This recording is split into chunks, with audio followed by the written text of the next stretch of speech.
still feel any stiffness in your right wrist, any permanent disability there?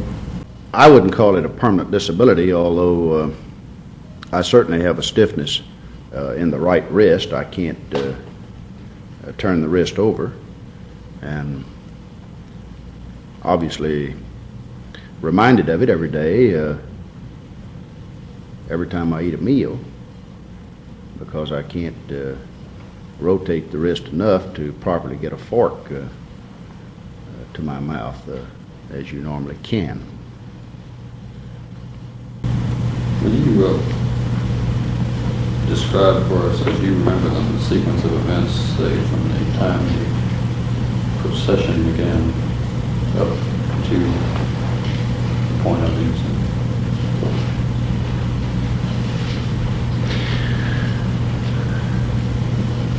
What sort of day it was? That sort of thing. Well, we had started the day, as you know, in Fort Worth. We had arrived there late the night of the 21st from Houston in a drizzling rain. We woke up the next morning of the 22nd, with the rain continuing. A temporary platform had been erected on a parking lot opposite the Texas Hotel, and the President and Vice President and I and others had gone over to make an appearance on this temporary parking lot, and from there we went back into the hotel for the breakfast. The warmth and enthusiasm of the crowd was, I thought, immense and spontaneous, both at the appearance on the parking lot and certainly at the breakfast, where there was an overflow crowd. All went off extremely well. I thought President Kennedy was in high good humor. Ms. Kennedy came in and joined us at breakfast along with Mrs. Johnson, and everything proceeded on schedule. We left to go to Dallas, and about the time we arrived in Dallas, the sun broke clear. It looked like it was going to be a perfectly wonderful day. The procession from the Dallas airport downtown was in keeping with all the others that we'd had in Texas. They were all very nice, and the crowds were huge, warm, and enthusiastic. The crowds at the airport were large. As we left the airport, headed toward town, out through the residential area, of course, the crowds were not as immense as they were in the downtown area. As we approached the downtown area of Dallas, the crowds were really tremendous in size and warmth for the President and the First Lady. I was tremendously pleased because of the outpouring of a spontaneous nature on the part of the throngs that just literally jammed the streets. We had just gone through the downtown area and were turning to go on the freeway, the Stemmons Freeway, going to the luncheon that had been planned. We were all extremely exuberant about it, very, very well pleased in the light of everything that had happened. This was the President's first visit to Texas, and we were not only anticipating a great luncheon, but looking forward to a tremendous dinner in Austin the night of the 22nd, which had been very carefully planned. People from all over Texas were already gathering in large groups in Austin. As we turned to go down to enter the freeway, the first inkling that, of course, that I had that anything was amiss, I heard a shot, what I thought was a shot. Others said a sound, but I thought it was a shot. I'd heard too many rifle shots in my life not to be able to identify one, and no thought crossed my mind except that it was a rifle shot. I immediately became concerned and sitting on the jump seat immediately in front of the President in his limousine. I started to turn to my right to see if everything was all right. with him. I never completed my return, although I did not see him out of the corner of my eye, and I was in the process of turning to my left to look back over my left shoulder when I felt a tremendous impact, as if someone had hit me in the back with a closed fist. It was not a sharp pain. It was not a sensation of being hit by a bullet. I had no way to gauge that experience, of course, but I merely felt as if someone had hit me a very hard blow with a closed fist, knocking me forward. The first time I really was conscious that I had been hit was when I bent over as a result of the impact of the bullet. I could see blood all over my clothing. I knew then, of course, that I had been hit, and I said to Nellie, my God, they're going to kill us both. She immediately reached over and grabbed me, and I suppose as a result of my own crumpling and her putting her arm around me and pulling me down into my head down into her lap, and then she bent over me and very quietly talked to me, saying, be still, you're going to be all right. I was conscious then of hearing a third shot. I say a third shot. I was not conscious really of hearing the second shot, the bullet that hit me. I very clearly heard the third one. They were coming in very rapid fire order, and I knew as a result of the third shot that someone certainly, and I assumed the president, had been hit a fatal blow, because I could see the evidence of it all over my clothing and all over the car. I was conscious up to that point with my eyes open, and shortly thereafter, as the car broke out of the procession and began to speed away, I lost consciousness and was unconscious until we came to a halt in front of the hospital itself. You regained consciousness immediately upon arriving at the hospital? Yes, I regained consciousness immediately upon arriving at the hospital. I think it was probably the braking action of the car. We obviously had been traveling at a tremendous rate of speed, and when they stopped, apparently the action of stopping the car made me regain consciousness. And it's a rather peculiar thing, I think, that enters your mind at moments of crises like this. It's strange, I suppose, what you think of. I had, of course, been Secretary of the Navy. I knew that as a result of that experience and my experience during the war that junior officers, for instance, are always first in a car or a boat and always last out. The senior officer is always the last in and the first out, whether it's a car or a plane or boat or whatever. The senior officer always walks on the right, the junior officers to the left. So as I regained consciousness, the only thought that went through my mind was that every effort would be made to immediately get the president out of the car.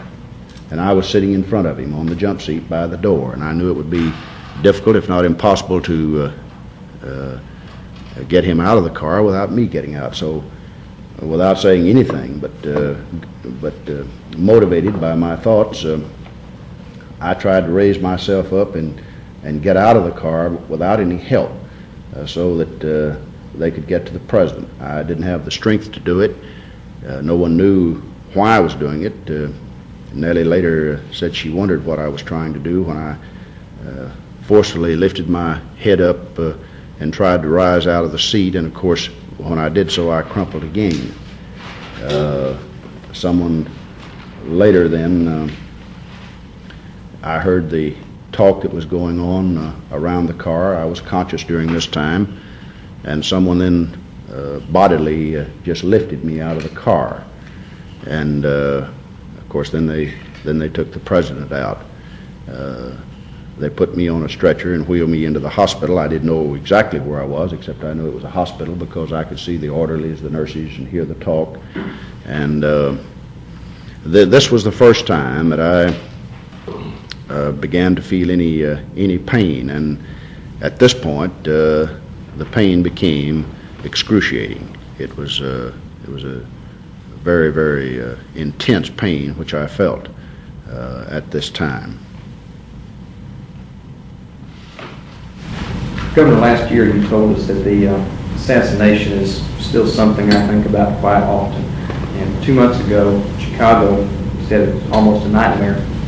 Do you think about it now less than you did during the first year? No, I don't think about it any less. I think about it constantly. As I told you a moment ago, I think about it almost every day. I think about it almost every time I sit down to a meal and pick up a fork or a spoon.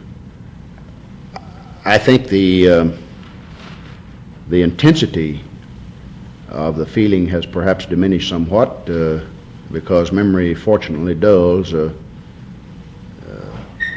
sharpness of a great tragedy, which this was. And I try not to consciously think about it, although it's obvious that every time I take a shower or go swimming, I think about it because I see the scars from the operation. So it's not something that I'm going to ever escape from. It's something that I nevertheless try to relegate to proper perspective. And in that context, let me say that I have reluctantly agreed to talk to you gentlemen today because I personally feel, and Nellie feels, I think that this is no longer a subject that we should discuss in detail in public, and I have tried to refrain from doing so as much as I possibly could. It's no longer a matter of news. It's no longer a matter of front page information. I don't personally like to relive the tragedy. It is something that, in my judgment, should be relegated to the pages of history, a dark and tragic page of history. But nevertheless, it is now a matter of history, one that I think proves the strength and the resiliency of this country, of its people, of its form of government. That we suffered great shock, great crisis, great tragedy, and yet we rebounded immediately, and not in any sense have we permitted what has to be one of the great national tragedies to warp us or to make us lose a perspective of our mission as individuals or as a nation. So I say to you that I have granted this interview today because I think perhaps I should, not because I want to, but I hope that the outcome of the interview will be in perspective, that we're discussing not a newsworthy item as such, but rather we're remembering in perspective a terrible tragedy that befell this nation. Was this something that you thought about when you were going through your own deliberations about running for the third term, and the fact that you'd be exposed once more to the public for 2 years? Oh, beyond any question, it's something that I thought about a very great deal. I thought about it not from the standpoint of fear of being exposed to the public, but I thought about it more in the light of, I think of how much time one has to do the things that he wants to do. I thought about it in terms of my own life, my family, my wife and children, of what I owed to them. I thought about it in terms of where my greatest duty and obligation were. I thought about it in terms that none of us are permitted to know how much time we're going to have. If I could by some miracle know that I had another 25 years to enjoy on this earth, there would have been no question in my mind but what I would have immediately have announced. Nevertheless, I have had proven to me in a rather forceful manner that time is fleeting, that you can never be sure at what moment you may be called. And knowing that, it gave me pause for concern about seeking another term as governor, because there are many things that I want to do. I think this conscious thought will always be with me, that many of the things that we think are important in our daily lives, many of the activities that we engage in, many of the things on which we spend time, in the perspective of life and the time that we have to live it, are minutiae and are of an inconsequential nature, so that whatever time I have, I want to spend it in what I at least think are labors of lasting import. So I most certainly did think about it at very great length before I decided to remain in public life. Governor, have you heard from Mrs. Kennedy since the assassination? Yes, but we have not heard from her recently, nor have we communicated with her. Our paths in the normal course of either our daily lives, our social lives, or our political lives do not cross, and we have not been in recent contact with her. You've been out of the state off and on many times since the assassination. Of course, remember that just afterward there was this great deal of resentment for Dallas and Texas throughout the country. Have you noticed a diminishing of this? Yes, I think the anger that welled up in people, resulting in them striking out in every direction, including accusing the great city of Dallas for this tragic occurrence, has almost, if not entirely, diminished. Governor, District Attorney Henry Wade in Dallas has recently suggested that he would be commuting Jack Ruby's sentence to life imprisonment. Do you feel that this is what are your feelings on this? Well, I wouldn't like to prejudge what actions I might take with respect to the commutation of the life sentence of Jack Ruby. I would like to wait until this matter has been finally settled and reaches me for a decision before I anticipate what I might do. Have you ever commuted a sentence? Yes, I have. I have commuted death sentence. Have you visited in the period since the assassination the area in Dallas where the memorial has been placed? No, I have not visited the area. I have been by it, but I have never stopped and visited it as such. I don't anticipate that I will. Maybe someday I shall, but I had great respect and admiration for President Kennedy. I served under him. I need nothing to remind me of my relations with him, and certainly I need nothing to remind me of the tragic occurrence which is responsible for the erection of the monument, and therefore I have not visited the area, nor do I anticipate that I will any time in the near future.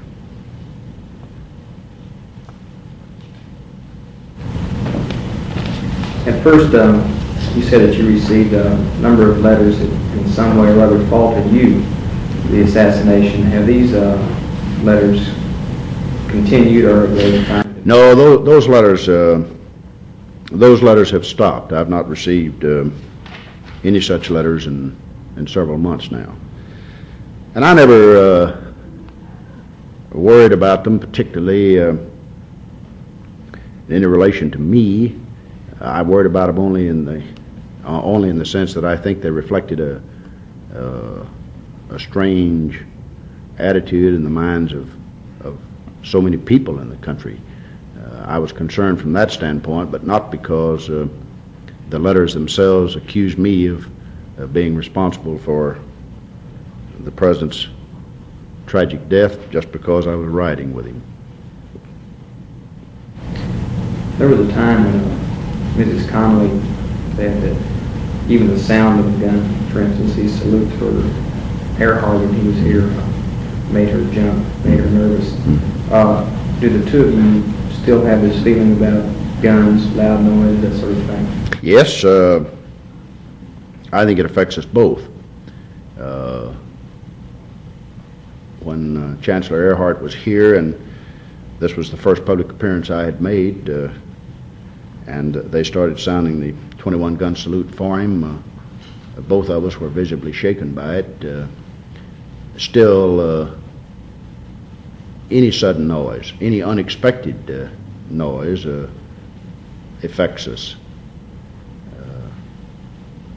I don't know how long, of course, this would continue, but it certainly is true up to this time.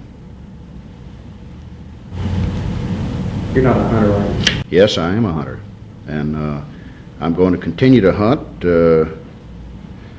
And again, it doesn't bother me so long as I anticipate and know that a rifle is going to be fired or a shotgun is going to be fired. But if it's the sudden or the unexpected or unanticipated noise, whether it's a car backfiring or a gunshot or something of that type, that unnerves us still.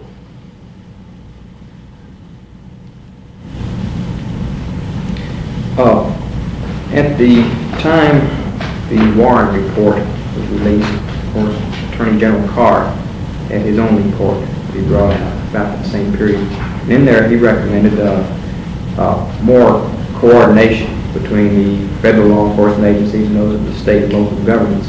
Are you aware of this bearing any fruit? Yes, I think it definitely has, so far as I know, and I'm not conversant with all of the details of the coordination and cooperation between all levels of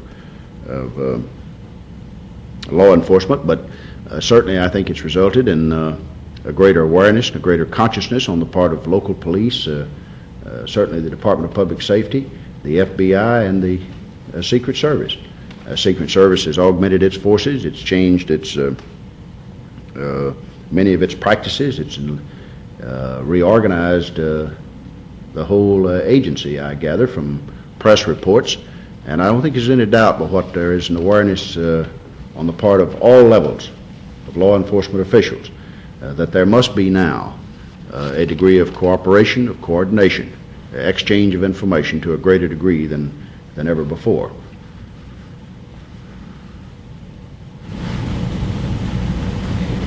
Has this tragic affair brought you and your family closer together? Yes, I think so, although I must say that our family is one of those fortunate ones. We've always been extremely close. Nellie and I we have to our parents, to all our brothers and sisters, and we certainly have to our children. But again, this is a relative matter, and I think it has brought us closer together because we have, I think, consciously tried to curtail some of our activities in order that we might be together more, and that we're more considerate of each other, and that we have a better appreciation and understanding of what each of us mean to each other. And to that extent, I would anticipate that no one could go through an experience of this kind without being brought closer to those whom they love and for whom they feel responsible.